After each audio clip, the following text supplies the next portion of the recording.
महाराष्ट्र में भक्त हुए श्री त्रिलोचन जी, परम संत सेवी, श्री पंडरीनाथ भगवान के चरणों में ही रहते थे।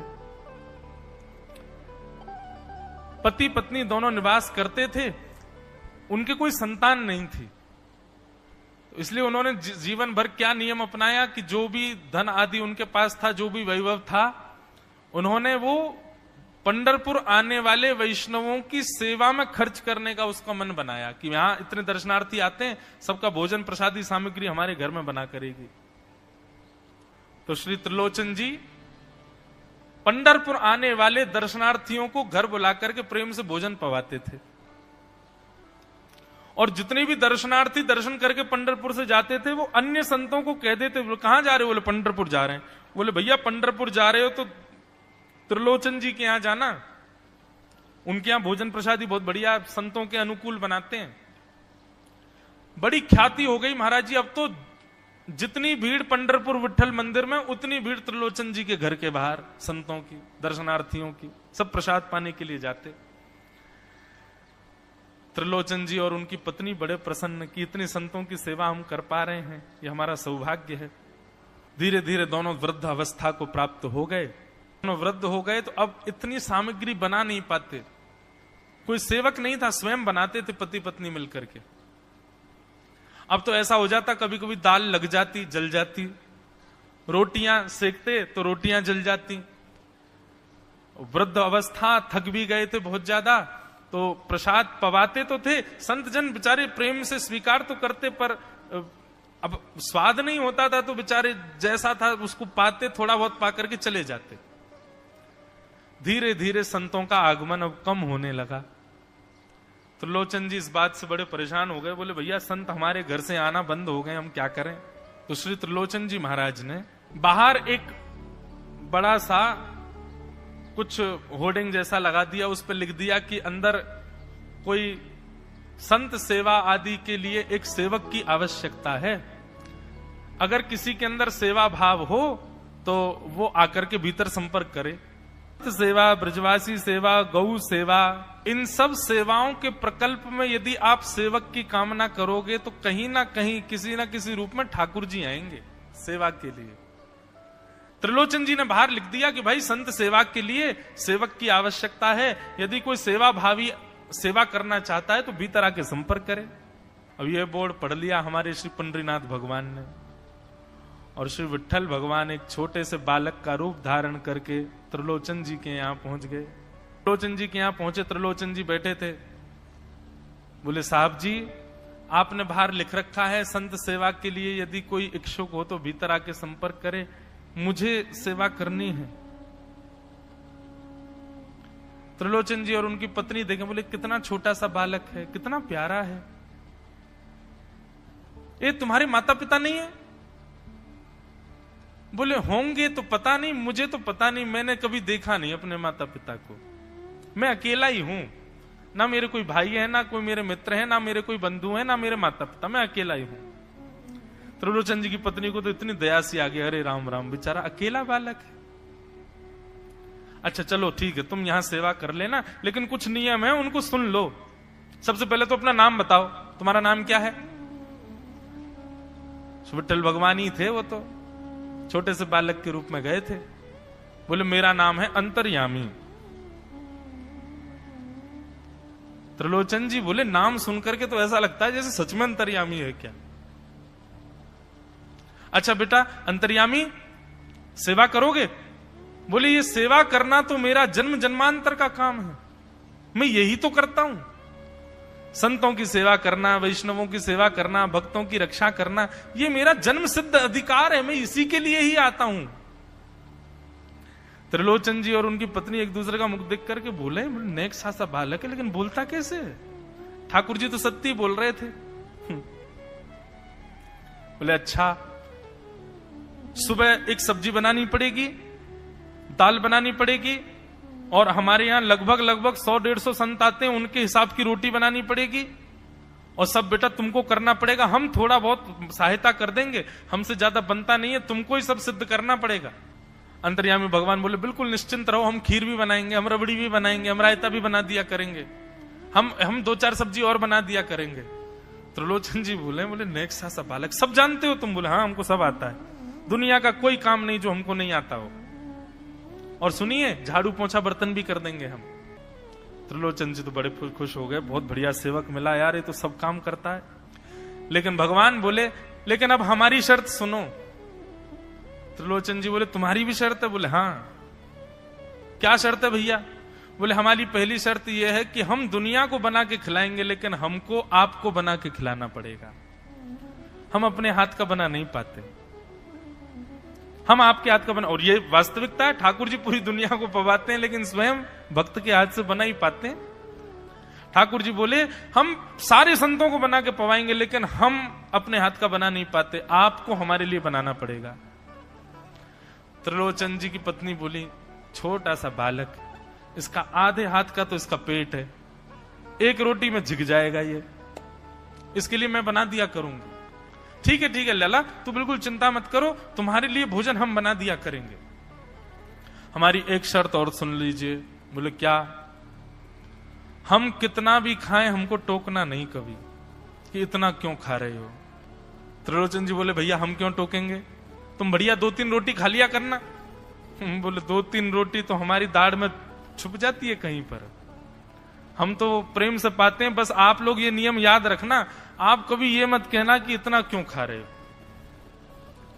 और सुनिए एक बात, अगर हमारे सामने कही तो अपराध बनेगा ही, आपका नियम टूटेगा ही।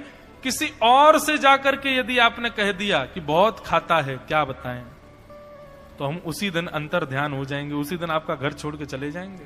फिर दूरते रहना सेवक। त्रिलोचन जी बोले हम क्यों कहेंगे भैया, हम तो कभी नहीं कहेंगे, हम दोनों तुमको वचन देते हैं, तुम प्रेम से रहो, सबका सेवा करो, हम कभी नहीं कहेंगे कि इतना खाता है। भगवान बोले तो ठीक है, फिर कल से सेवा शुरू। अगले दिन महाराज त्रिलोचन जी और पत्नी उठे सवेरे ब्रह्म मुहूर्त में, देखा तो महाराज भीतर ही ठाकुर जी बढ़िया अपनी कमर कस करके, सिर पर ढांटा बांध करके, मुंह पर कपड़ा लगा करके और कढ़ाई में लिए चला रहे हैं, बना रहे हैं दाल। एक हाथ से दाल बना रहे हैं, फिर दौड़ के जाते हैं दूसरी कढ़ाई पे, वहां पर खीर बना रहे हैं, फिर कहीं जाते हैं वहां पूड़ी उछाल उछाल करके धर रहे हैं। त्रिलोचन जी और उनकी पत्नी देख रहे खड़े खड़े, अकेले ठाकुर जी सब बना रहे हैं, नेक्सा सा बालक। 8 बजे से संतों की जमात आनी प्रारंभ हो गई, सुबह के समय हो गया। महाराज अकेले ही पत्तल लेकर के दौड़ते हैं, सारे संतों को पत्तल बांटे आते हैं, फिर अकेले ही सामग्री लेकर के जाते हैं और लेकर के सबको बांटते हैं। त्रिलोचन जी कोई सामग्री लेके जाए तो ठाकुर जी बीच में ही आ जाते हैं, बाबूजी आप जाके बैठो, मैं बांट रहा हूं ना, आप उठ के मत आओ, आप उठ के आओगे सब फैल जाएगा, मैं कर रहा हूं ना सब। अकेले ठाकुर जी, अकेले अंतर्यामी भगवान सब कर रहे थे। और त्रिलोचन जी और उनकी पत्नी बड़े प्रसन्न, जय हो विठोबा, तेने तो भैया ऐसा लगे साक्षात तुम ही आ गए हो, कितनी कृपा हो रही है, देखो कैसा सेवक मिला है। हमें भली संतान नहीं दी ठाकुर जी ने, लेकिन ऐसा सेवक दिया है जिससे परिपूर्ण आनंद हो गया है। संतों की भोजन प्रसादी हुई, महाराज खूब प्रेम से सब संतों को पवाया, संत भी सब वाहवाही करके गए, बोले वाह त्रिलोचन जी आपके यहां खूब बार पाया, लेकिन आज जैसा प्रसादी हमने कभी नहीं पाई। त्रिलोचन जी बड़े प्रसन्न। सब संत चले गए, भगवान तुरंत पोंछा लिया है, पूरे फर्श को मार्जन कर दिया, सब बिल्कुल सारी दरी वरी समेट करके रख दी, सब पत्तल आदि सबको व्यवस्थित कराए, सारे बर्तन मांज करके धर दिए, सब बिल्कुल व्यवस्थित करके, और आकर के ठाकुर जी सामने बैठ गए। मैया अब सेवा हमारी तो पूर्ण हो गई, अब हमारी पेट पूजा करो, अब आप लगो रसोई में, हमारे लिए बनाओ। वो तो इतने भाव में आ गए, अरे मेरे लाला मैं अभी बना के लाती हूं। सुंदर सुंदर सब्जी बनाई, सुंदर रोटी बनाई, सुंदर खीर बनाई, थोड़ी थोड़ी एक एक दोना, दो दोना मान लो सब्जी बनाई, दो दोना खीर बना दी, 10-5 पूड़ी बना दी, ठाकुर जी की बढ़िया थाली लगाई, थाली लगा करके सामने धर दी। अंतर्यामी भगवान बैठ गए, प्रेम से पाने लगे, पाते जाए महाराज, वो तो खाते जाए, खीर उठा करके पी जाए, सब्जी उठा के पी जाओ, और लाओ मैया भूख लगी है जल्दी लाओ। 10 की 10 पूड़ी एक बार में चट और लेकर के आई, बेचारी देती गई, 10 की पूड़ी और धरवा ली, फिर उनको भी पा गए। अब मैया ने इतनी सामग्री बनाई थी, बोले मैया भूख लगी है जल्दी जाओ, आटा मारो, फिर से सेको, बढ़िया लेके आओ सामग्री, आपसे हमने कही थी कि आपको हमको पवाना पड़ेगा। नहीं बेटा तू बिल्कुल बैठो रहे। अरे भैया मुझे तो लगी नेक्स्ट सो पेटया को, ये तो कुआ है पूरा, कितना डाल दो भरे कोई ना। महाराज आटा मारते मारते शाम हो गई। शाम तक ठाकुर जी पाते ही रहे और खूब पेट भर के पाया महाराज। एक आसन पर अखंड 4 घंटा बैठ करके भोजन किया और भोजन करने के बाद ठाकुर जी बोले ठीक है सेठ जी, अब आओ, लाओ तेल ले आओ, आपकी नक मालिश कर दूं, आपकी नक सेवा कर दूं, आप थक गए होंगे। त्रिलोचन में नहीं नहीं इसकी नहीं नहीं क्यों नहीं है, तेल लेकर के उनकी मालिश भी कर दें। इस प्रकार चले। त्रिलोचन जी की पत्नी बेचारी पहले दिन तो कुछ नहीं बोली, दूसरे दिन भी कुछ नहीं बोली, तीसरे दिन उसके मन में आया, बोले ये क्या कर लिया हमने। सुबह जितना भोजन बनना चाहिए उतना तो ये अकेला ही पाता है। सुबह संतों का ये बना देता, पर शाम को इसके लिए जितना बनता वो संतों के बराबर ही बैठता है पूरा। त्रिलोचन जी कहते नहीं नहीं तुमको याद नहीं उसने कहा था कभी कहना नहीं है ऐसा। बोले हाँ नहीं नहीं मैं ध्यान रखूंगी, नहीं कहना है। लेकिन अंतर्यामी भगवान तो खूब प्रेम से घर के सारे काम कर रहे हैं उनके। महीना 1.5 महीना बीत गया, खूब आनंद से सेवा चल रही थी। एक दिन त्रिलोचन जी की पत्नी पड़ोस में किसी के पास बैठी थी, तो पड़ोसी तो होते ही हैं सब घर के बात बोलने वाले, उन्होंने कह दी, बोले कि आपके घर में तो आजकल बड़ी खुशहाली आ गई है। त्रिलोचन जी को देखा, चेहरे पे कैसा तेज आ गया, लाल लाल टमाटर जैसे गाल हो गए उनके। बोले अरे वो आया है ना अंतर्यामी सेवक हमारा, बहुत सेवा करता है, प्रसादी वगैरह सब वही बनाता है, फिर मालिश करता है उनकी, बढ़िया बढ़िया उनके लिए जूस निकालता है, बढ़िया उनको सब भोजन पानी पवाता है, इसलिए इस वजह से त्रिलोचन जी बढ़िया। वो त्रिलोचन जी तो बढ़िया हो गए, तुम सूख गई हो, तुम इतनी पतली दुबली क्यों हो गई, मेरा दुख कौन जाने। वो सबकी सेवा करता है पर अपनी सेवा मुझसे करवाता है। अरे छोटा सा तो है, ऐसे मटक मटक के जाता है, हम तो उसको देखने के लिए खड़े रहते बाहर, कैसे बढ़िया लगता है। कई लोग तो देखने ही आते हैं उसको कि कैसे सब्जी परोस रहा है, कैसे पूड़ी परोस रहा है, कितना सुंदर लगता है। छोटा सा तो है, उसकी क्या सेवा करनी पड़ती है। अरे बहन तुम क्या जानो, 2, 4, 5, 10 किलो आटे की कब कब में रोटियां पूड़ियां खा जाता है चपेट करके, कुछ पता नहीं चलती, पेट है कुआ है समुद्र है क्या है पता नहीं चलता है। इतना खाता है इतना खाता है इतना खाता है। 4 घंटे की समाधि पर बैठता है एक साथ, थाली नहीं थाल लगाना पड़ता है उसके लिए, इतना खाता है। जैसे ही कहा इतना खाता है, ठाकुर जी अंतर ध्यान हो गए। शाम का समय, त्रिलोचन जी रोज शाम होते ही बैठते थे, थोड़ी देर कुछ चर्चा आदि करते थे भक्तों की। त्रिलोचन जी ने बुलाया, अंतर्यामी, ओ बेटा अंतर्यामी कहां हो, जल्दी आओ, चलो शाम हो गई है, थोड़ी देर बैठे कुछ सत्संग करें कीर्तन करें। अंतर्यामी नहीं आए। पूरे घर में खोज लिया, ठाकुर जी नहीं मिले। रसोई घर में खोज लिया, ठाकुर जी नहीं मिले। पड़ोसियों से पूछ लिया, नहीं मिले। सब्जी मंडी देख आए, ठाकुर जी नहीं मिले। पूरा पंढरपुर देख लिया, लेकिन ठाकुर जी नहीं मिले। त्रिलोचन जी बड़े उदास हो गए, पत्नी से कहने लगे पता नहीं कहां चला गया, कहां गया होगा पता नहीं। देवी तुमने उससे ये तो नहीं कह दिया था कि इतना क्यों खाते। बोले नहीं नहीं मैं तो कान पकड़ती हूं, मैं कभी नहीं कहती उससे।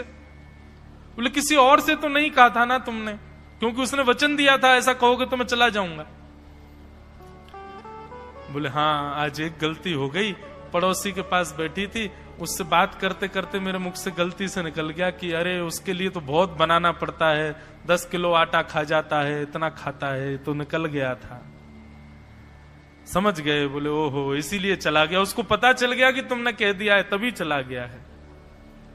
त्रिलोचन जी और उनकी पत्नी दोनों श्री पंडरीनाथ भगवान मंदिर के देहली पर जाकर के बैठ गए।